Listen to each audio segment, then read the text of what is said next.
Let's start at the beginning. When you left home young, right? So I left home around 15 and Wow. I went off and I would do wrestling summer camps in England. And then when I was Wrestling summer camps? yes, like so during the summer they would have these 2-week courses in Hammerlock, which was in Kent, just a little bit outside of London. So I'd go over there, myself and my brother, and then we would train 8 hours a day, and then we'd sleep on the mats and we'd sleep in the ring. Did you have to lie about your age? Or? Yes, Okay. I did. Yep. So when I started wrestling, the age was 16, and I said that I was 17 because I figured if I said that I was 16, then they might ask me for ID. So I said that I was 17. So I had to lie for years. Yeah. I think it wasn't until I was 18 that I actually was like, I'm not 20, I'm 18. And then we'd wrestle over there, and we'd wrestle for 8 hours a day, and just sleep on the mats and sleep on the ring, under the ring. And then we'd get woken up by this dog called Chester, who had this giant set of testicles, and it would run across your head in the morning, and that was our alarm clock. So to do that at 15, you were obviously a fan of wrestling as a kid. So when I was growing up, I loved Hulk Hogan and the Ultimate Warrior, and me and my brother would dress up in stuff that my mom had in her wardrobe, and we would have these little pretend wrestling matches on the bed and everything. And then I fell out of wrestling for a few years, and what hooked me back in was Mick Foley. I would see him, I just saw him cut these promos, and I just felt so sorry for him. He's just this disheveled looking man, and you could just get so much sympathy. And so at what point in his career is this? This was just before he came back with the Cactus Jack thing. So he was Mankind? He was Mankind at the time. And I'd come and I'd sit down for his promos, and then I'd leave after, and then it came to the point where I was just like, well, just let me know when Mick is on. So then I'd come and I'd watch, and then I started, getting hooked more and more into it, and then I'd be like, oh, I hate that Triple H, and then I saw Lita, and I was like, man, she is so cool. Yeah, like she is the be all, and she was somebody that I could relate to, because a lot of the girls, they were just so beautiful and they were gorgeous, and she's stunning, but she had this spunkiness about her and this tomboy element, and that I could relate to, whereas I couldn't relate to the super glamorous women like Trish or anything like that, but I could relate to the girl that was a bit of a rough and tumbler and mix it up with the lads. And it was the same with China as well, because I was just a tomboy growing up. Yeah. Like I would mess around in my tracksuits and never wanted to play with Barbies, and then I reluctantly got into Barbies, but I was worried that it would ruin my street cred. So for me, Lita was somebody that I could relate to, and I think that was a real hook for me, was seeing her do it. And I never dreamed about being a pro wrestler. Like that wasn't in my. Even when you were going to camps when you're 15? I knew that I could, but it wasn't. See, it's hard for me to remember, because I know when I started, the reason that I started was to get fit, right? Because I'd failed PE. Oh. Yeah, so I'd failed PE when I was a teenager, just because I would just stand there with my hockey stick in my hand and I refused to run. Just like rebelliously? Just rebelliously. Yeah. I just didn't want to run. I felt like I looked stupid when I ran, so I just didn't want to run. And I just wanted to get fit, and I was a bit of an alternative kid. So for me, the thoughts of going to a gym were just too conventional. I wanted to do something different. And there was no wrestling schools in Ireland, so I was going to do kickboxing or something. And then when we found out that they were opening a school, I was like, oh, okay, well, I want to go down and try that. So I walked down there with my red-ish hair dyed similar to Lita's and my baggy pants. And I just started with my brother, and I was awful. I was so bad, but I loved it. And I just absolutely loved it. And I got hooked. But I would go off to the summer camp. How many females were there? It was just me. I was the only one. There's all just big guys, probably much older than you. So you'd think that, and that's what I thought going down. I was like, because I'd been watching Tough Enough, and I was like, I'm going to pull up to this place and it's going to be a giant warehouse with Hammerlock written on the side. And I walk into this little school gym and there's a bunch of skinny teenagers with half growing out hair. And that was my introduction. I thought there was going to be a big ring. There were 6 blue padded mats on the floor, and that was it. And that was how I learned at the beginning. And it wasn't until I think 3 months into the training that we actually got a wrestling ring. And that was the coolest day of my life. Like being in a ring, like it took a long time till I was like, until the novelty wore off of just the idea of standing in a wrestling ring, because it was beyond something that I could dream about. There was no Irish wrestlers that I could look up to, really. Not particularly at that time. Of course, there's Finley, who's incredible and who's one of our producers, helps us with all of our matches now, and he's amazing.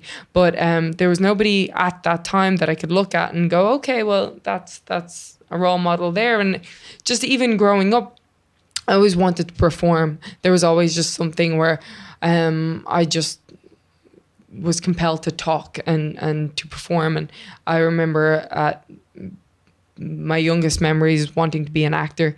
And then my aunt was an actor and told me all the reasons that I didn't want to be an actor. So I was like, okay, so if I don't want to be an actor, which I did, then I'll be a lawyer, because then I can get up and talk in front of people. I just always had that desire to perform and to talk in front of people.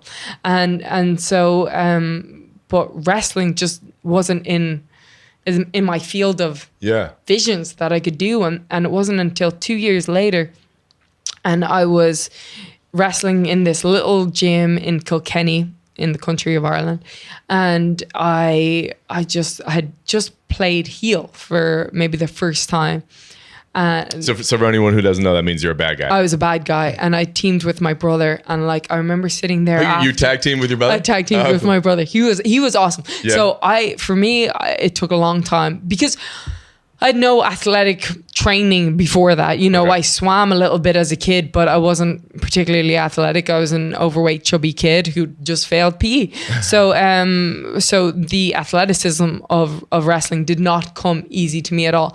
The stage side did, the connection with the crowd. That I think is what came to me easiest, and I think that's what's propelled me today is my ability to connect with the crowd, and I'm not even sure how I do it or what it is, but I think it's just that desire to communicate. And so I think after that moment of being heel and being able to play with them, because as a heel, as a bad guy, you're able to play a lot more. It feels, because. And maybe it's because when you're trying to be the babyface, the good guy, you're worried about, I don't want to offend anybody. But when you're a heel, you don't have that problem. So there's that ability to play. Yeah, exactly. And there's that freedom. And I remember almost anyone I talk to in wrestling prefers being heel, actually. Yes, and I think it's that reason. It's that. And I think it's a restriction that we put on ourselves, because at the moment I've been babyface nearly my entire run in WWE, and it can be challenging. It can be hard because you've got to have that vulnerability about you that people can relate to, but also be a badass. And so it's finding that middle ground, and then just being able to play and not worry. I think the one thing that can hinder people is being worried, are people gonna like me? Is this something that is likable? And I think when you kind of shed that away and go, well, I don't care, and not in a I don't care like because I don't care about them, but it's like, well, is this going to hinder my performance? And oftentimes, if you're just worried about how you look or what people are going to think, that does it hinders your performance, not just in wrestling, but in anything. I was going to say it applies to everything. Yeah, absolutely everything. If you're just worried about how you're concerned, nobody likes that person. You know what I mean? And that is sometimes, I think, the problem with being a babyface is if you're just too worried about if people like you or not. Yeah. If you're able to say, okay, well, they might like me, they might hate me, but I'm just going to do my job and I'm going to do it really, really, really freaking well. Yeah. And you have more leeway kind of as a heel to kind of screw up and whatnot, right? Yeah, exactly. Because you can be, if you mess up, then it's everybody else's fault. Yeah. You know what I mean? So there's that escape route. But the other thing, if you mess up as a babyface and you're able to laugh and go, ha, Yeah. yep, that was me, and kind of make fun of yourself, people can look at that Totally. and they can relate to that and they go, oh, I mess up like that. Yeah. Ha. I like her, you know what I mean, or I like him, and so that's relatable too. And so, but anyway, that we're gone full circle. Yeah. But I remember that it was after that first moment of being a heel and coming back and being like, wow, this is awesome. Like I want to do this for the rest of my life. Wow. And so did your parents think you were insane? Oh yeah. Yeah, absolutely. My dad didn't so much. My mom definitely did. I remember because I lied to her as well when I first started wrestling. I told her that I was doing Brazilian Jiu-Jitsu, and she was more okay with that than when I told her that I wanted to be or that I was wrestling. She had a hard time with that, and then so I was 17 when I decided, okay, I can do this, and then I was set to go to college that year, and I did. I studied history, politics, and philosophy, and because I was still determined that I'd be a lawyer. And in Ireland, you don't have to necessarily study law to go on to be a lawyer. So my idea was I would do this arts degree, study history, politics, and philosophy, because that was something that I was really interested in, and then go on and do my law exams after that. But halfway through, not even halfway through the college, the only reason I was going in was so that I could use the college gym. And I was like, no, the only reason I'm going in is so that I can get fitter, so that I can get better, because I just want to be a wrestler. That's all I want to do. So wrestling was kind of the impetus for you getting into fitness? Yeah. Okay. Wrestling was the impetus for me changing my life around, because I was drinking too young and like getting in with the wrong crowd, and wrestling just changed that for me. What was the neighborhood like that you grew up in? The neighborhood that I grew up in was actually really nice, and then there was like a little bit of a separation in my family, and my mom moved in next door to her boyfriend, which is crazy. The house that my stepdad now came up for sale beside him. So instead of her moving us all into the one house, she moved us into the house next door, and there was no wall in the back garden, and she would go hop in between the two. But anyway, the whole time with my dad moving out and everything, that I think that I just had that little impetus to be more rebellious. And actually what helped me and my brother through that was wrestling, and we would come together and we'd watch wrestling, we would talk about wrestling, and we'd go for long walks, and just that was when me and him became super close, and that was when I was like 13. But I also fell in with a crowd of not bad people, but maybe not doing the most healthiest things, so wrestling really just turned my life around as far as like eating better. And I mean, of course, like I thought I was eating better, and my nutrition was great, but I was just eating dry pieces of bread because it was fat free and I didn't know anything about carbs or whatever. But I was just trying to make an effort and have a more health conscious life. But with everything, it was so funny. It just affected my grades, got better in school, and I was just doing better. I was just more focused in life and in general, I think as well, more confident. And it just, wrestling for me just really turned me around. And how were you working out at the time? Like as far as like strength training and whatnot? So we also had just a weights bench and a couple of dumbbells in my brother's room. So I'd either, which was up in the attic, so I'd work out there and I'd do whatever it was that I could, like bench press and shoulder press and bicep curls, but I didn't really know what I was doing. Yeah. And I would, go for runs along the beach and stuff.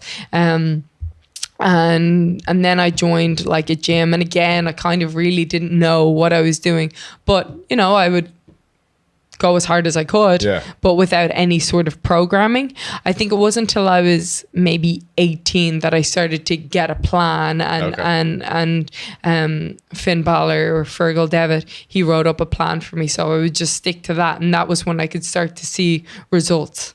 Wow. So what was he doing? I mean, are you guys similar age? So no, he is a little older than you? He's 6 years older than me. Okay. And so he was the one who opened the gym in Ireland, the wrestling school. Yeah. So he had been wrestling only 2 years at that time when he opened, but he just had a gift for it. Wow, okay. He knew since he was a kid that was what he was going to do, and that was what he was going after. So he went after it, and then they opened the school in Ireland, and they taught us. And so you started with those wrestling camps, and then was Finn Balor's the first official school you went to, or was there something in between? So I went to Finn's school down in Ireland. As soon as I heard that they were opening up a school in Ireland, that was the first one that I went down to, and then I would go off during the summer or Halloween or whatever breaks we had from school, and I'd go to England to do more intensive camps so that I could just continuously improve. Yeah.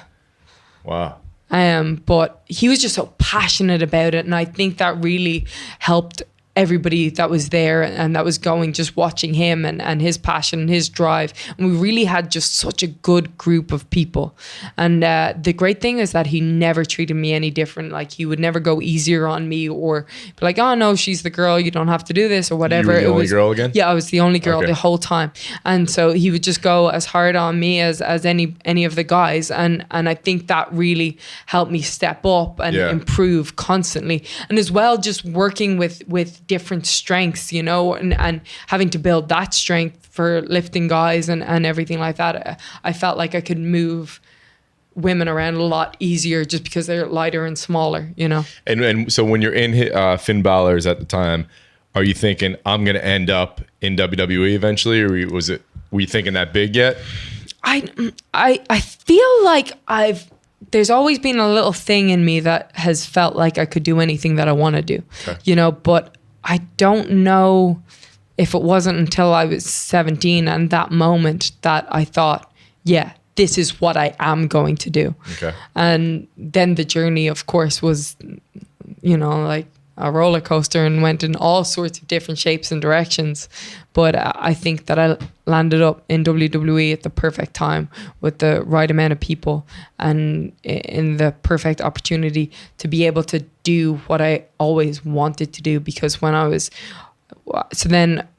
dropped out of college, I moved off to Canada to pursue wrestling, and I wanted, my main goal then wasn't WWE. It was just because at the time I didn't really like the way that the women were portrayed.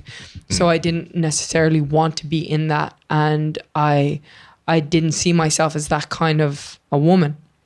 I just wanted to wrestle, and I loved the sport of wrestling, and I just loved everything about it, and I wanted to be in the place that I could do that to my best ability, to showcase my newfound athleticism. And for me, that was wrestling in Japan. And then at 18, I was wrestling in Japan, and I was main eventing in Japan, and I was the youngest foreign female to wrestle over there. I would travel around America, around Canada, and take any shows that I could. But WWE would go in and out of my sights. And then I think at 18 or 19, I started to think, okay, maybe I should be thinking WWE because this is a hard lifestyle, you know what I mean? Because you were getting paid sometimes $50 a night, and really just having to get yourself around and really like busting your ass to get bookings, and things weren't consistent, and I was sleeping on friends' floors, that and whatever. So it started to get on me that like I was like, okay, but I want to get in while I'm still a teenager. You know, I want to be the youngest person in WWE, and I wanted to make all these moves before I hit 20. And then I think I got like, I started to, it was kind of like almost like the Eye of the Tiger song, you know what I mean? Where you change your passion for glory. Yeah. So then I was like, okay, how can I do this? And I just, instead of just going with what I was already doing and keeping up, I was like, okay, but I started to change myself, you know. I started to think if I looked more like a figure competitor, then I would get in. If I looked more like those girls. Yeah. So then I started doing bodybuilding, and I think that I wasn't doing it in the right way, and my energy went down, and my there was not an ounce of fat on my body. And every bump just hurt. Yeah. And then from there, I just fell off, and I just started to question what I wanted and where I was going. And then I ended up in Florida doing a personal training diploma, and then wondering if fitness was for me or if wrestling was for me, and just getting confused, and then going off into the wilderness and trying absolutely everything that I thought that I might want to do. And there was always something. Like what, for example? So I did my personal training diploma. Then I came back from Orlando, and then I was. You weren't really into that. No, I wasn't really into it. So I love training for myself. Yeah. I wasn't so enthusiastic about training other people. Yep. And that's what I understood after doing the diploma and after working in a gym for a couple of weeks, and because I thought that I would be training athletes and people that, you know, that were as passionate about fitness as I was. But then I realized that you're kind of just gonna end up training, you know, people that just feel like they should train, and they're not really that enthusiastic about it, and they kind of want to do the bare minimum. And so I was like, oh, I don't know that this is for me. And so my mom was a flight attendant, and she was handing in a resignation at the time, and she was like, well, I hand in your resume. I was like, okay, yeah, sure, you might as well. So then she handed in my resume for being a flight attendant. So then I ended up getting that job, and I ended up working as a flight attendant for 2.5 years. And you're not wrestling at all during this time? I'm not wrestling at all during. Completely, like I had a match, a couple of matches after I was training for that bodybuilding show, which I, by the way, never did. At that time, I didn't do it. I just got too emaciated, too strung out, and was like, this isn't for me. So then I had 2 more matches. I got hurt in one of them. And then soon after that, I was off to Orlando, and just completely confused and disillusioned, and just not knowing what direction I wanted to go in. My mom had seen me get hurt. She didn't want me to wrestle anymore. And I didn't know what direction I should go in. I didn't have any guidance in that way. And were you still watching wrestling at the time or no? No. Okay. No. I almost couldn't face it, you know. I couldn't face the wrestling business almost. And so I fell out, and I was just, so then when I was a flight attendant, I tried at one stage to get back into it, but my schedule was so crazy. The flight attendant schedule is as crazy as my wrestling schedule is, but it's not consistent. You know, like I'm on the road Saturday, Sunday, Monday, Tuesday, and I'll fly home Wednesday most weeks.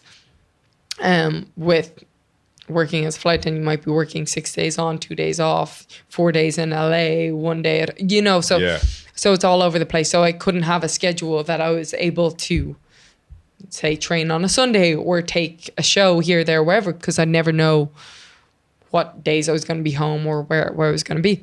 So I tried, and there was always something in the back of my head saying, you're not doing what you're meant to do. You're not doing what you're meant to do. So in that meantime, I would go, okay, well, what was it? What was it that I loved about wrestling? Okay, so I love the fitness part of it. So, okay, but I've done that. And I actually then ended up doing a figure competition and coming third in it. But I was like, no, this isn't for me. This is not my calling. Okay, so I love the travel aspect. Well, I'm a flight attendant, but this isn't my calling, you know. And so then I was like, okay, well, what did I love? I loved the fight part of it, and I So I was like, okay, let me do some more of that. And I went off to Thailand, and I trained over there, like with Muay Thai and stuff like that.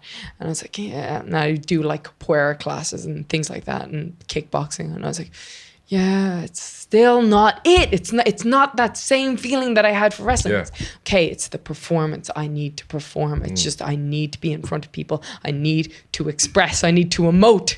And so then I took this 10-week acting course in the Gaiety School of Acting in Ireland, and I loved it. And then I was like, okay, I'm gonna go be an actor. And I told my mom I was gonna go be an actor, and she was like, well, you're not giving up a good pensionable job to go be an actor. I was like, okay, well, let me find more of a scheme to do this so that I can keep everybody happy.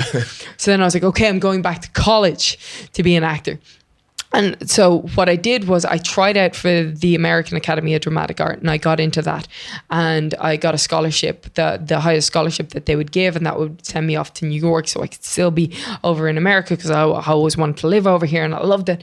And so I was like, okay, well, I'll do that. But actually, no, I'm not going to be able to afford it if I'm not working, because I won't have, I'll just be a student and I won't be able to work. And how am I going to do that? So then I tried out for DIT, and they only had like 20 places, and about, I think, 1,000 people tried out. What's DIT? DIT is Dublin Institute of Technology, and they had a drama and music conservatory.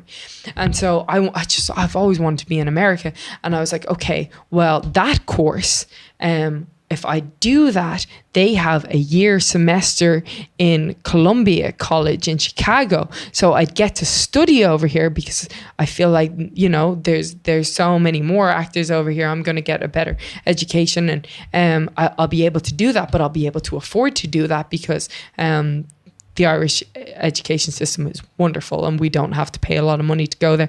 So like, okay, I can do that. So, really masterminding. So yeah, completely. But then of course there was like 1,000 people trying out and only 20 places. So, and then of course there was only going to be like 2 places to go to Chicago. So it was, like I was really playing with numbers. Yeah, I was really playing with numbers, but I was like, I can do this. So I tried out and I got it. And then I got into the thing, and then I did the interview, and then I got the year abroad in Chicago. So I got to study in Columbia College as well. So, and all this time I was doing this, but there was still part of me saying, no, it's still not it, like, it's like, yes, I love it. And yes, I have a good life and I love performing, but there's just something about wrestling, and I think it's the instant gratification. Yeah. You know what I mean? So if you're shooting a movie, you're like, oh, I'm not sure how that scene went, and there's so many different scenes, and totally, you're not sure that how live crowd is a game changer. And you're not sure how it's going to turn out at the end, and it could be good, it could be not good, and how's your performance, and you know what I mean? And you're not getting that feedback. Sure, the director will tell you, but nobody's applauding like, yeah, that was great. I mean, maybe if they're a really enthusiastic director. And then even with a theater performance, you're not sure how it's going in the moment. Right. You don't know until the very end that whether it was good or whether it was not so good. But with wrestling, second to second if they're into it or they're not. Yeah. And that is the part that I love. And it's everything. It's everything that I love. It's the athleticism, and it's the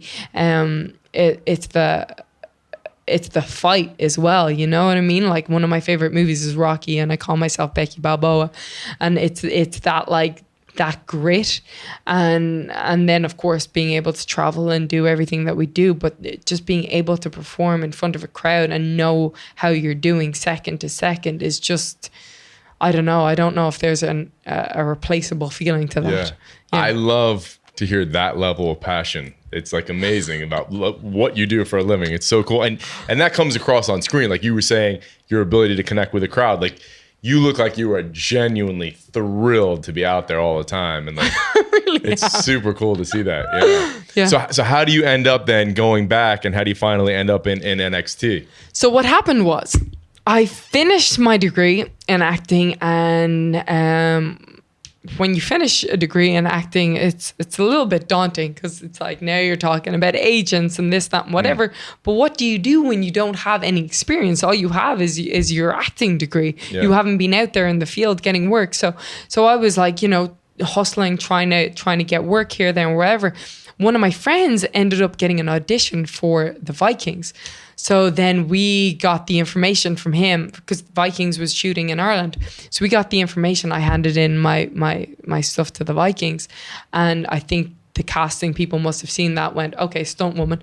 Because I had all this, you know, wrestling and horse riding and all these things and all these attributes that I'd gotten while trying to figure out what I wanted to do with my life. You know, like like scuba diving and things like that. So my resume just looked like I was a stunt woman. So then the Stunt Guild of Ireland took my resume and called me, and they were like, okay, we want to get you in here. Sounds like, you know, you've got good skills, this, that, and whatever. So okay, you know, so I'm like, all right, yeah, I'm a stunt woman, I can do this. So and I also had like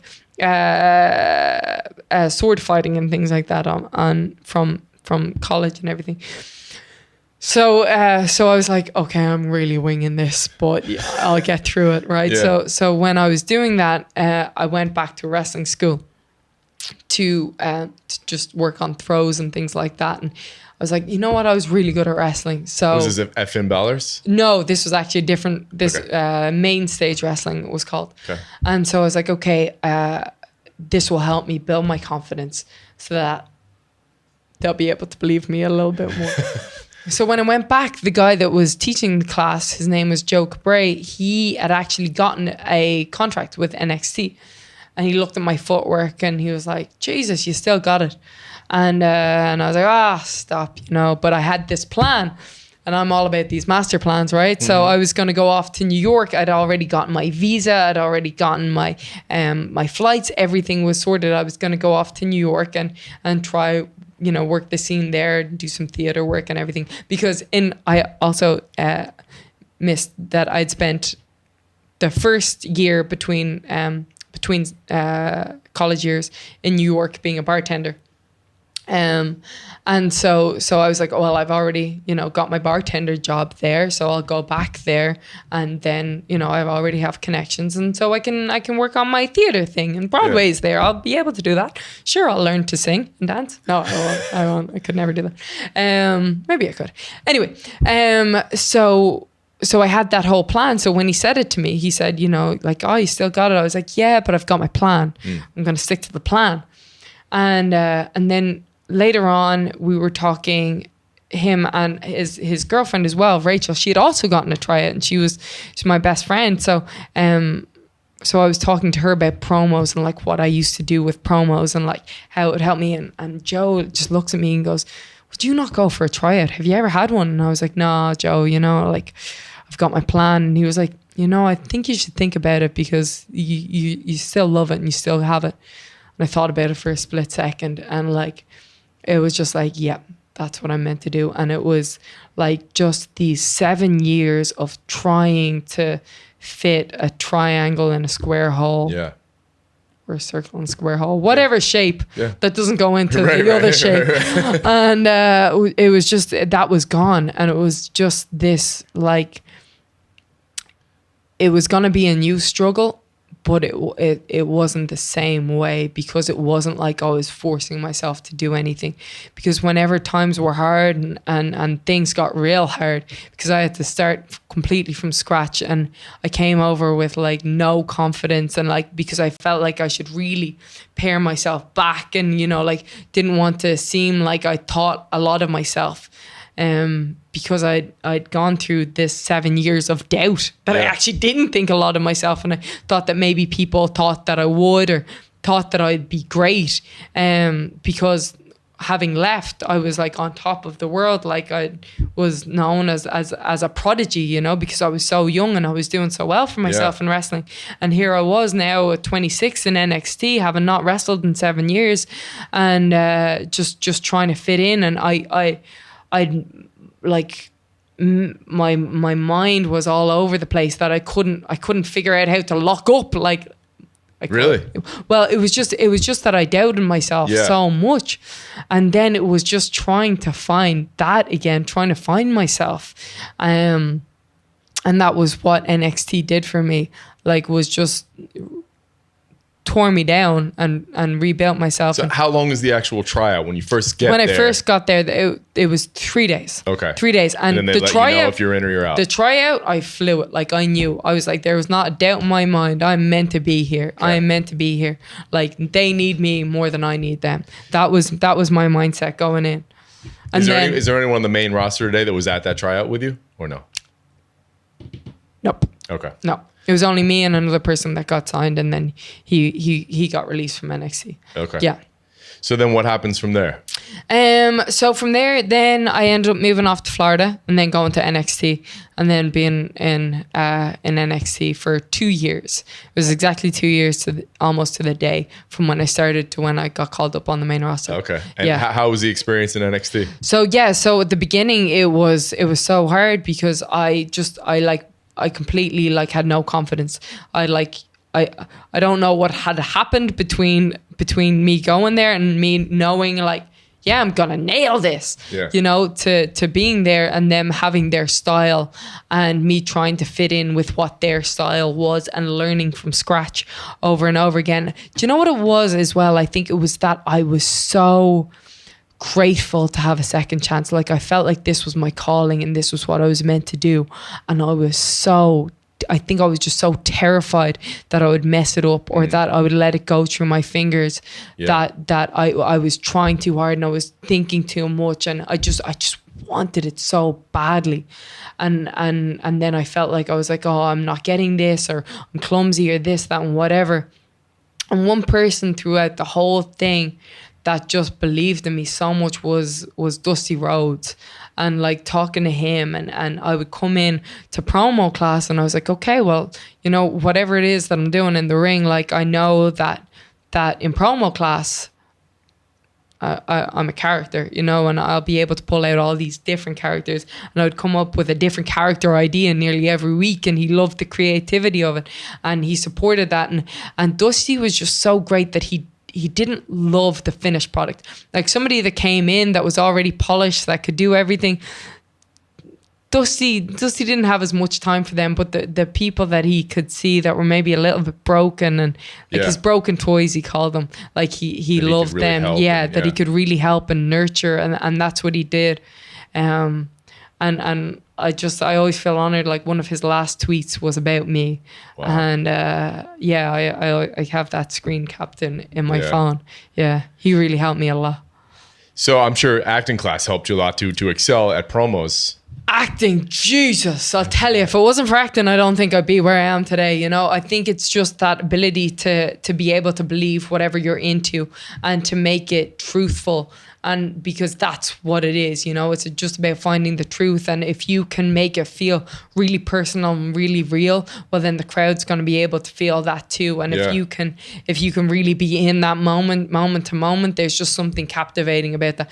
Do you know what? It's like watching a dog. You know, you've got a dog, and sometimes you just watch it just doing things, scratching its tail, but there's just something so interesting about it just being really there and really present and really in the moment. Yeah. And I think acting's helped me so much with that, instead of being like, okay, what's next? Right. You know? Yeah. Totally. Sometimes you have to do that, depending on who you're in the ring with. But you know, you got to be aware of your surroundings and just so that you know what's going on. But it's that ability to be really true to the moment that I think helps. Have you done improv as well? I just did a little bit in college, but I haven't done any since. Oh, okay. Yeah.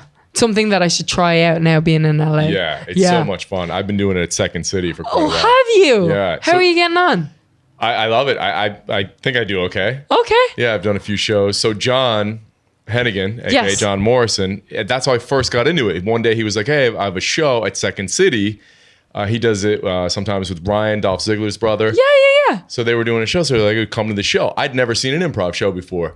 I watched and I was like, wait, so you guys knew what you were going to say to each other? Like, no, we're making that all up off the top of our heads. I was like, no way, come on. Like, seriously. He's like, dude, we just made it all up. I was like, I got to do this. So we went out afterwards with one of the guys who teaches there. He's like, yeah, sign up. And the next day I was in class over there. Amazing. It was like 2 years ago. I love Amazing. it. Yeah. I think it should be required. Like it, because just what you said, you can't think ahead. It forces you to be a better listener and to react. And you can't like plan stuff in your head, you know? No, and that inhibits things, because if you're trying to do that, if you're trying to think, then your mind gets stuck, you know? And you don't have that freedom to whatever comes up, you know? Yeah. And play with that.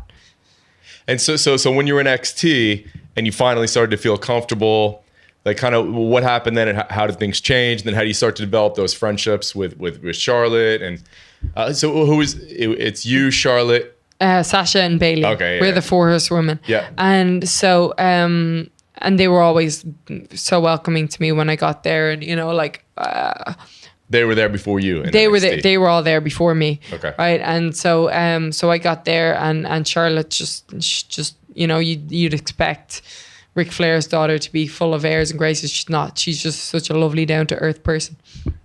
So she was really welcoming when I first came in there, and then, you know, I was just trying, and I was working so hard, whether I was good, bad, or indifferent. I really wanted this, and I think and that's what those girls wanted too. They just loved wrestling, and they wanted great things for women in wrestling, and we all had that common goal. And I think that was we were able to work together. We were able to relate on that fashion, and we were able to, and they certainly helped me out a lot in growing and finding my confidence again. It's really cool to hear that support system that you guys had, because the reality is maybe not everyone gets called up to the main roster. You know what I mean? Like there could be like, you know, backstabbing or not wishing you well or whatever, you know? Yes, there is. And there is a lot of that in the business. Sure. But I mean, but for you guys to have that. Yeah. But I personally, you know, I think that it's a business that's so, its foundation is so built on working together. Mm-hmm. And I think that's so important. Yeah. And the better that one person does, the better the other person does. And I think we've all had that really healthy competition of just, if somebody has a match, well, we want to have a better match. Yeah. You know what I mean? And it's like, it's not, there's no tearing down. It's just, we constantly want to be building and getting better and getting better and getting better. And everybody pushes each other to be better because we all want to be the best. Yeah. And then, so what's it like the day you get the call to come up to the main roster? I was sitting, so I'd actually injured my hip, and I'd sprained my hip flexor, and I was just coming back from it, and we'd heard rumblings that we might be coming up to the main roster, but we weren't sure. We weren't sure who it was going to be. Was it going to be 3 of us? Was it going to be the 4 of us? Was it going to be 2 of us? Like, we didn't know. We had no ideas. I was actually sitting on, it's so funny because I was sitting on a boat with one of my friends who'd come in from England, independent wrestler that I'd known since my Hammerlock days, since the 15-year-old days, with Chester with his giant testicles. The dog, in case you can't remember the start of the story. So we were sitting on a boat, and we were looking at all these different houses. And I was like, ooh, I'm going to buy one of these houses with my road money. And literally a minute later, the phone rings, and it's Mark Carano from Talent Relations saying that I was going to Atlanta. And these were my flight details, and we're not sure what's going to happen. We're not sure if we're going to use you, et cetera, but this is what's happening. So I was just over the moon, sitting on a boat in Orlando. Yeah. And what was your first on-air segment? It was, so Stephanie McMahon introduced all of us, and she introduced me first, and I was going to join with Paige and then Charlotte, and we were going to be Team PCB, and the Bellas had Team Bella, and then there was Team Bad with Sasha, Naomi, and Tamina. And that kind of changed the game for, like, it was still the Divas division, right then? Mm-hmm. And then later it became the women's division. The women's division, yeah. And we came in, and there was this whole women's revolution, because they had this hashtag, give women a chance, because people wanted to see more. They saw what we could do in NXT. They saw that we were putting on great matches. So they wanted to see more from us. So what the company did, they gave more matches, but the problem was that there wasn't anything really engaging or really enticing or any reason that you would be emotionally connected to any of the characters, you know what I mean? And I feel like it wasn't until... So in NXT at the time? No. When we came up to the main okay, roster. okay. Because we would just have all these random tag team matches. Like, why are we fighting? You know, why are we teaming? Why any of this? Yeah, so there's no backstory, no character development, no rhyme or reason for anything. And the crowd felt that, and they just began to just like... everything went downhill, you know? Yeah.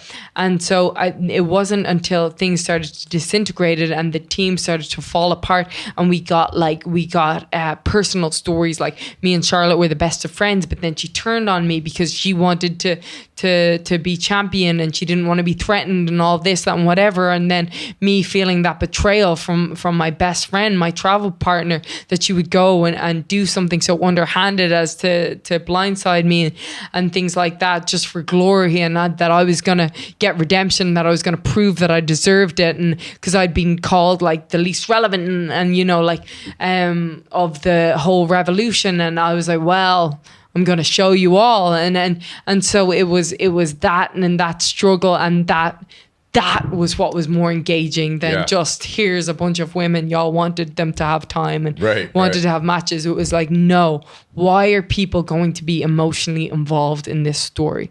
Why are we fighting? And that's a question to always ask, you know. What are the whys, not the hows? Right. If you know the whys, then the hows will work itself out. And how much of a difference was there between how things operated at NXT versus getting up to the main roster WWE? I mean, obviously the crowds is way bigger, but what about the whole? The crowd's way bigger, but everything's different. So with NXT, we just have TV tapings once a month, and we would film 4 in a row that time, and you're at home in your bed every night, but like the storylines, because it's 4 tapings in a row, so everything's like, this is what we're doing, you know, and there's, but like with on Raw and Smackdown, things are so different because everything's week to week. It's like something might happen on, say, Monday that they're like, oh, well, we were gonna go in this direction, but we saw this from that person, so let's go in that direction. You know, so everything goes day to day. So it's a matter of being flexible and riding that roller coaster. Yeah. And what do you think makes people stand out these days? Like, wrestling's definitely different these days than it was 10, 20 years ago. What are some of the intrinsic factors that, you know, get someone to the top? I think it's belief in yourself, and I think if you don't believe in yourself, then nobody else will. And I think it's that ability to everybody is drawn to the person that has all the answers, you know? Yeah. So if you can walk out there like you have them all, people are like, oh yeah, I want to be like her or whatever. I think a lot of it is just relatability, is being able to relate to people, whatever role that you're playing, whether people want to hate you or people want to love you. But if you have that character and you can just be a real person, you know, not a person playing wrestler, but a wrestler really in it and really in every storyline and every match. And if you can take every single opportunity that you have, whether it's a 2-second promo or a 5-minute match, and you're able to find something in that match that makes you stand out, or that gives people something to remember or something to feel, I think that's the most important part. And that's what I tried to do in every promo, every match, is try to find a moment that people will remember and people will think about. Yeah. So when you're out there in the ring and there's 20,000 people staring at you, how much do you think I want to do something to get over and stand out? And how much do you balance that with, I need to make Charlotte or Sasha look good or whatever? Like, is that a struggle sometimes? Is there a lot going through your mind? And then also you have to read the crowd. And like, there's so many things to think about and do these high risk moves. There's so many elements. Yeah. Which is what I love about it so much. But it's finding your moments, and I think it's not about being selfish. It's about working with the other person. And just to interrupt you for a second, if someone doesn't know the specifics of professional wrestling, you do have, like you said, it's a team. Yeah. You do have to make the other person look good. And like for example, Ric Flair, we mentioned, was known for that, like bumping and making everyone look great. Absolutely. And he's remembered as the best of all time. Yeah. You know what I mean? Because, and here's the thing, right? Because, and whether you win or lose, it doesn't really matter as much. But if you can make people feel something, and so if you can make the other person look good, or you can make them look evil, or like you're in danger, then it does you a better service. Yeah. Because if you're not making them look good and like a threat, Yeah. and either you're losing or you're getting makes you beat look up, like but shit. Yeah. then you look terrible. Yeah. Why would you want that? Right. So okay, so you're kind of being giving, but you're also being kind of selfish. Yeah. Because the better they look, the better you look. And the better the match is, nobody remembers who wins or loses. They remember Yeah. what you feel, Yeah. what they feel, you know? And if they remember watching the match and feeling something like, come on, Becky, and being on the edge of their seat and being like, oh my God, or what's next? What's going to happen? And just, or wanting you to win. And Yeah. I remember, And you can win over the crowd when Yes. you lose. Absolutely. Yeah. I feel like I've made a career out of that. But I remember watching, so I just watched DC versus John Jones, right? Okay. And I was rooting for DC so bad. And when he lost, I was just like, oh my God, my heart sank. I just felt awful. I wanted him to win so badly. And then I just remember thinking, God, I hope people feel that way when I lose. Yeah. And that's just, it just happened this week, but that set something off in my mind. I'm like, okay, how can I really, whether I win or lose, but just get people to really feel like, oh man, I really just wanted Becky to win. Yeah.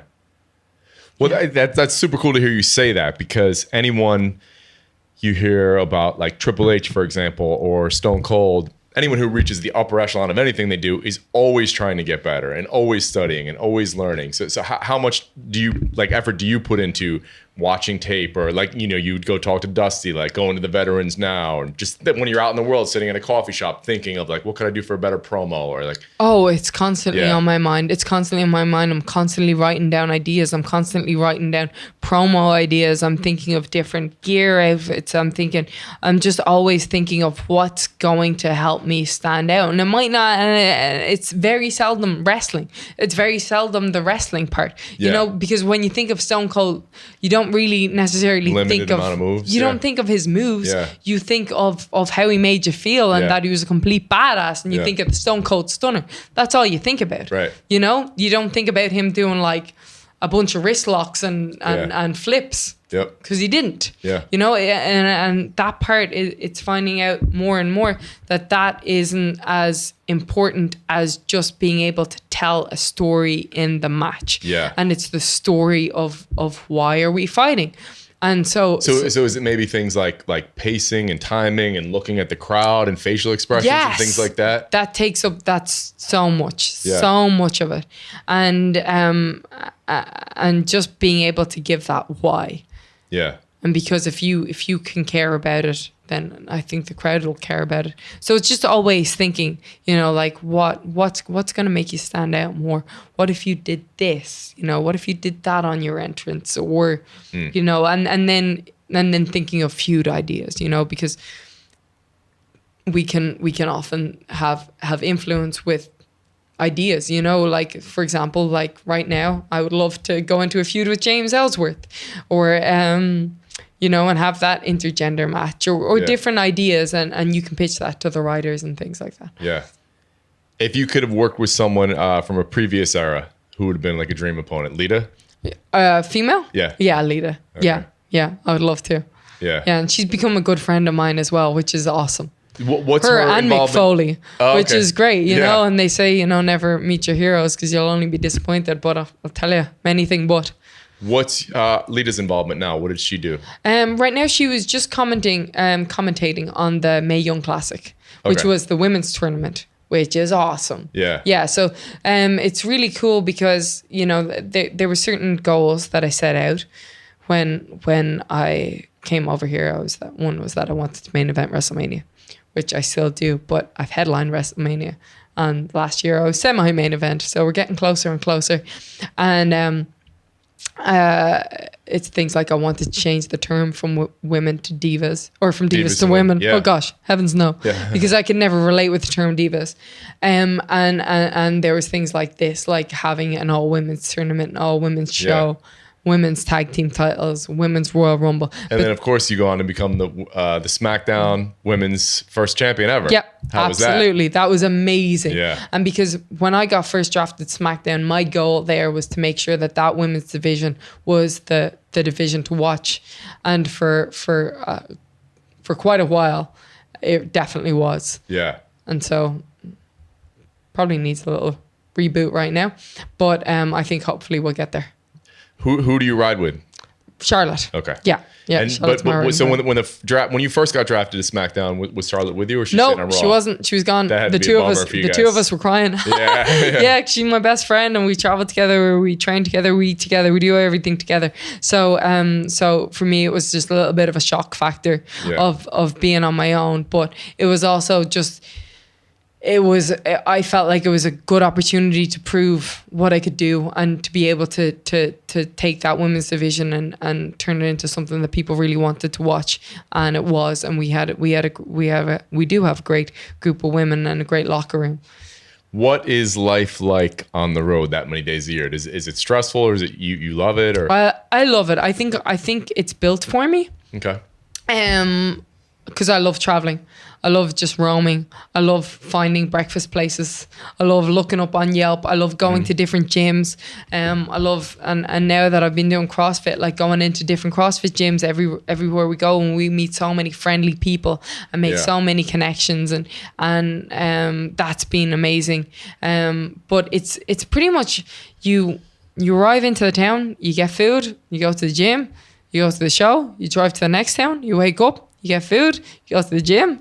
Yeah. You might get your nails done if you need to do that. You go to the show, you drive to the next town, and it's kind of like a 9 to 5, but not anywhere like a 9 to 5. But in the way that it's like a routine, it's just a very different routine. Now, everyone that I know that knows you or has met you has nothing but nice things to say.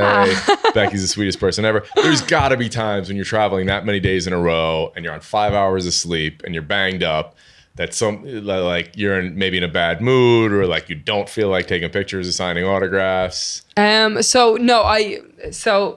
Yes, okay. Sometimes I'll be like, I might get off the plane and I'll be half asleep, and there'll be fans there. I don't ever have a problem taking a picture or signing an autograph. Sometimes people will be there with autographs to sign just so that they can sell them. Mm-hmm. That gets on my nerves. You know what I mean? That gets on my nerves. But other than that, like, no, I've never got a problem with anybody. I mean, sometimes I'll get grumpy, with whatever, and then I'll immediately feel guilty, but not with fans or anything like that. Yeah. I hope not.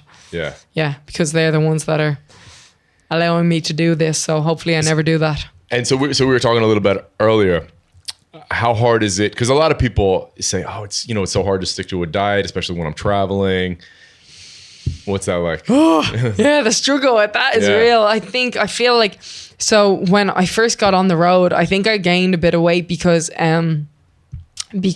I was sticking to my plan that I had, but I was like eating out, and so you don't always know what's going in the food, and you think that you're eating healthy, but you're not. You don't know everything that's going into it. Yeah. But I think I'm figuring out the way, and I've been working with Jason Phillips, who is amazing, and he has me on loads of carbs, which I love, and my body works well with. And that was another thing that I tried to lower my carbs, but I think I'm pretty fat sensitive, so I don't do well on just a bunch of fats, or else I'd eat too many calories, something like that. Yep. But anyway, my energy never feels good, but he's been really... So you were low carb for a while. I was low carb for a while. It doesn't work for me. Yeah. It doesn't work for me. I think maybe it's like the intensity of how I train, or the travel, the stress. Yep.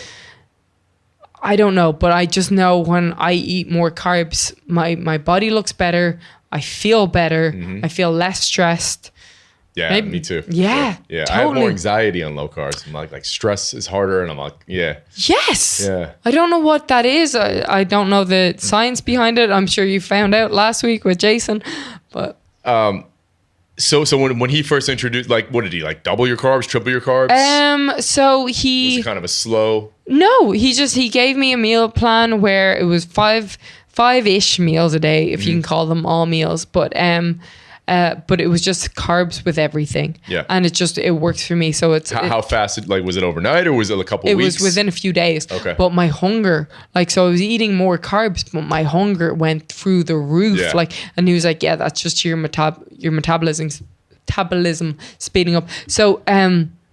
So when I feel like I'm being really strict with that, and that's like finding hotels with kitchens on the road and just getting plain grilled chicken from Trader Joe's and a bag of broccoli and stuff like that, then I feel like I'll drop instantly.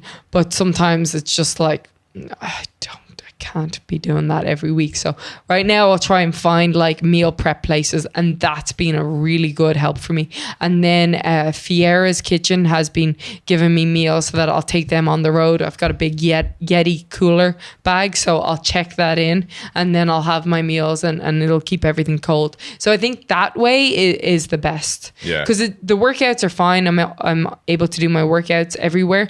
The food is the hard part. You know, it's like, it's one thing when you're able to be at home every night and you're preparing your food and you can have your 3/4 of a cup of rice and your 3 ounces chicken. Yeah. But when you're on the road and you don't want to bring a freaking scales and a saucepan and everything, you know, because you're on the road all the time. But it's just finding that balance. And so your schedule is what? You leave when you come back Leave home? Saturday, get back Wednesday. Okay. Yeah, every week.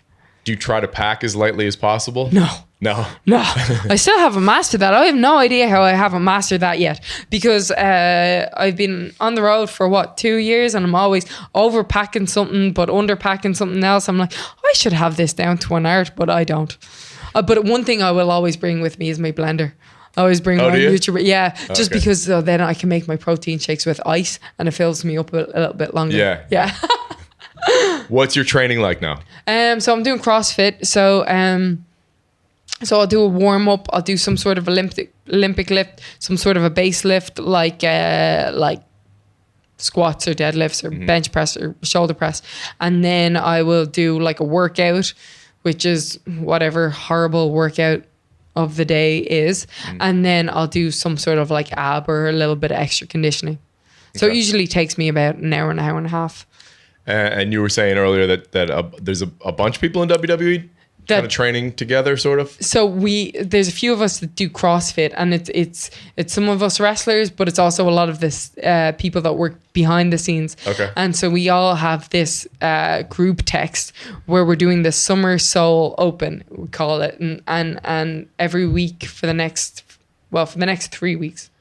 2 weeks. Anyway, coming up to SummerSlam, it's been 5 weeks long, where a different workout comes out every Thursday, and we all have to compete in it and finish it by Monday night. And then the winner of that donates. We all put $100 in for charity, and the winner gives it to a charity of their choice. Very cool. Yeah. When is SummerSlam? SummerSlam is in 2 weeks. Oh, okay. Yeah. And so it's, what is it? August 21st. Do you have a plan for SummerSlam? Not yet. Cyborg has been challenging me. As soon as she won the belt, she was challenging me. She was challenging me before that, but yeah. So she's been challenging me. I'll be there. I don't know if she will. All right. Yeah. And in the wrestling business, to have longevity. Well, first of all, how long do you think you'll do this? I think I have a good 5-6 years left in me. Okay. Yeah. And people who have the most longevity and most successful careers reinvent themselves a lot. Do you think about that? Do you think about turning heel? Constantly. Yeah. Yeah, constantly. I'll walk around cutting heel promos all day long. Yeah. The amount of things I could say. So I think about that. I also think that there's a lot more I can do as a babyface. I mean, I feel like we've seen a lot of me being like, oh no, gosh darn it, my friends turned on me again. But like, there's so many different elements. Like, I'd love to show more of a comedic side, more of a lighthearted side. There's just so many more elements that I think that I can get out of being a babyface, and then being a heel. Then that will be fun too. Yeah, I'd love to give that a run too. But I think that there's. I don't want to flip flop too much. You know what I mean? I Right. like to stay consistent. Right. So I want it to be really meaningful and not just be. I don't want to just turn because what else is there to do? Yeah. You know, I want it to be really meaningful and make an impact. Yeah. So speaking of that, and you don't have to give your opinion on this, I don't keep up the way I used to anymore. But before WrestleMania, I'll tune in for a good 4 or 5 weeks, and then the next few weeks. And now knowing you, obviously, I try to keep up and with my other friends and whatnot. I do think that the day after WrestleMania, the biggest mistake was not turning Roman Reigns heel. I think you had to turn him heel that day. Yeah. It was like, it was a no-brainer. Yeah. Because then he becomes the hottest heel in the company for about a year or so. And then when he turns face again, a year or two later, gets over bigger than ever. Yeah. Yeah, because that's what people want him to be Exactly, heel. They yeah. want him to be Yeah. heel, which is the thing. And so as soon And as then he so all turns the heel, fans that boo they'll be him- happy. Exactly. And so So you cheer get all him. the fans that boo him Yeah. because he's being kind of force-fed to them will eventually love him. You know what I mean? Yeah. Doesn't that make sense? Yeah, that totally makes sense. I think he's doing a good job of saying he's not a good guy, he's not Yeah. a bad guy, he is the guy. Yeah. But yeah, but I think as soon as he goes, okay, I'm a bad guy, they go, yay! You Yeah, know what I yeah, mean? yeah. It's so funny. Yeah. It's so funny, but I think, yeah, because that's what they want. They want him to be a bad guy. Yeah. So they'll be happy, and then they'll start cheering him, and then he'll be big baby face. Yeah. And then they'll hate him again. No. Were you on the main roster yet when Taker lost, when the streak ended? No, I wasn't. Okay. No, I was sitting in a bar in Orlando watching it with Were my you hand, shocked? with my hand in my head, going up, Yeah. or my head in my hands. Yeah. Yeah. Shocked. Yeah, shocked. Absolutely shocked. Yeah. Yeah, I look like shock guy. Yeah. No. And what was your thoughts on Taker's last match with Roman Reigns and how that ended? So that was just before my match. So So you didn't really get to watch it. yeah, You were preparing. yeah, I was just sorry, that was just after my match, so I just come back. Okay. Yeah, but so then, so I had like a lot of adrenaline going Yeah. on in my head and whatever, having just performed in front of 70,000 people. Yeah. So I was kind of like watching it like half awake, Sure, yeah. if you will. But yeah, no, I love Taker. You know, he was one of the people that I grew up watching and somebody that I was terrified of when I was younger. Yeah. You know, so watching what was maybe his last match, that's Yeah. just an emotional. Who were some of your Emotional. favorites, like as a kid? Undertaker, I was terrified of. Kane, I was terrified. Hulk Hogan, loved. Yeah. Ultimate Warrior, loved. Yeah. Best promos and best in-ring performers. Who would you rank as the top 2, 3, 4? Shawn Michaels for best in-ring Yeah. in-ring ability. Just absolutely amazing. Kurt Angle, Eddie Guerrero. Top promos, Stone Cold. Yeah. Mick Foley. I love him. He's the reason that I got into it. The It's just- psychology of some of those Yeah. promos he cut, like in ECW. and Yeah. Just absolutely just has just an uncanny ability to connect and make you feel. And then, of course, Dusty Rhodes. Yeah. Yeah. Yeah. So, do you have any? I mean, I guess it's kind of hard because you travel so much. But do you have any daily routines, rituals, things that you have to do to feel kind of happy and complete and successful? When I'm at home. or both? Oh, both. Okay. So Like, do you meditate? Do you journal? Do you? Have to I journal. I journal. Yeah. I have a journal in my bag right now. Like I'll always carry one around with me. Okay. I feel like if I don't do that, my mind goes all sorts of directions. It's just very good way of focusing and constantly reevaluating your goals. I think, Sure. and to see what you want, what you've done, and how much further along you can go. I think journaling is just I've done it ever since I was a kid. Really? Ever since I was a kid. Like my dad always just instilled the importance of journaling. And when I was a kid, I was writing about the price of sweets. You know what I mean? Like, but it was just down to that kind of detail. But it's been amazing to look back on my journey and have just journals and journals and journals in my mom's house. Yeah. And now in my own place. And And how cool that will be, years down the road to tell your kids and grandkids stories like that. Because, we could forget stuff all the time. Like, I have a terrible memory. There's so many things that I wish I had journaled that I forgot about. Yeah, exactly. Yeah. And as well, if ever writing a biography, Exactly. I'll have it all written down. Yeah. So it's great. Yeah. So I'll journal, and I just always have to work out. I have to get my food. Do you meditate at all? To me, that's no, but I want to. I just I have no excuse. Okay. I need to get more into that. I'll sometimes listen to guided meditation when I fall asleep. Okay. But that's about it as far as it goes. And I used to be really into yoga when I had more time, and so I felt like that was a meditation for me. And especially the part at the end. And I always feel like that I feel the best. Mm-hmm. Was it a specific kind of yoga or just whatever? No, just whatever. Okay, yeah. Whatever. A lot of vinyasa. But then it would be whatever I'd find on the road. And so I think that really helped me. That helped. I felt much stronger, I think, because I had more flexibility and more core strength as well. I was able to squat more and deadlift more. So that was great. So I need to get back into yoga. Thanks for bringing that up.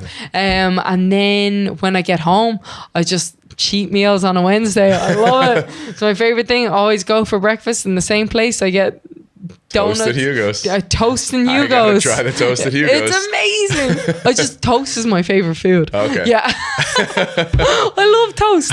And then we'll get these donuts at Faux Nuts and have them with some Halo top. And that's... I just got into Halo top. Oh, it's so good, isn't it? So good. What's your favorite flavor? Oh, man, they're all so good. What's yours? The peanut butter cup is pretty up there. Oh, okay. Peanut butter cup is pretty up there. The plainer ones have less shitty ingredients, though. Yes. Like the vanilla and the chocolate are the best ingredients. And the vanilla is so vanilla-y. It's I love so it. good. Yeah. So good. Real vanilla bean taste. Yeah. We have this other one I'll show you that I just found recently. It's sheep's milk, and it is super clean. It has real sugar in it, but not a ton, and it's kind of low fat. It's really good. I'll show you. Oh, okay. Yeah. All right. I consider myself an ice cream enthusiast. Yeah. Do you have a favorite band? Pearl Jam. Pearl Jam. My favorite band of all time. Band. No way. Yeah. Yeah. Favorite band of all time. I've seen them probably 50 times. Wow. Yeah. Oh my God. Yeah. I'm jealous. How many times have you seen them? I only saw them live once. The first time I saw them was in Fenway, just July. Oh, you were at that show last year? Was it August? Maybe it was August. Last year. Yeah, last August. I was going to go to that, actually. What a great show. Oh, Yeah. It was amazing. It's a spiritual experience. 3 hours maybe almost? Yep, Yeah. 3 hours. Yeah. And just, oh my God. Oh, it is a spiritual experience, yeah. And as good as they are, like listening to them live, unbelievable. Yeah. Oh my God. Eddie Vedder's voice. He's Amazing. just What's funny incredible. because I'm so into Pearl Jam that I thought of them twice during things you said when you talk about reading the crowd. I'm sure you know this, but Eddie doesn't write down the set list until like 10 minutes before they go out, because from backstage he feels the crowd and then he writes the set list and gives it to everybody. And the other thing, when you're talking about being a babyface and messing up and laughing at yourself, Eddie's known for screwing. I've been at least 10 shows where he totally screws up the lyrics and it's like, oh, I fucked up, and everybody's laughs and he tries to go along, pick it up where they left off. yeah, exactly. Yeah. Because when you own it, like you can't say anything about it. You Yeah. own it. Yeah. Yeah. But he is just incredible, man. Yeah. And just the words in his lyrics. Oh, Yeah. and it's just the soul in his voice. Yeah. Yeah.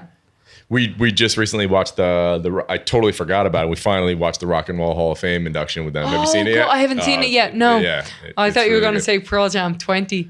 I remember. I've seen that a few times. So good. Yeah. They had it back. I was back in Ireland at the time when that was released, and it was only out for one night. And oh my God, I was like the first person online getting tickets. So good. And they only showed it in a few cinemas. Yeah. Yeah. Yeah, it's amazing. Absolutely love 'em. Becky Lynch, thank you so much. Where can people follow you online? Becky Lynch WWE is both my handles on Twitter and Instagram. And on Smackdown every Tuesday night. Yes, absolutely. Hopefully one day soon becoming 2 times SmackDown Women's Champion. Absolutely. All right, guys. As always, thanks so much for listening, and we will talk to you next time.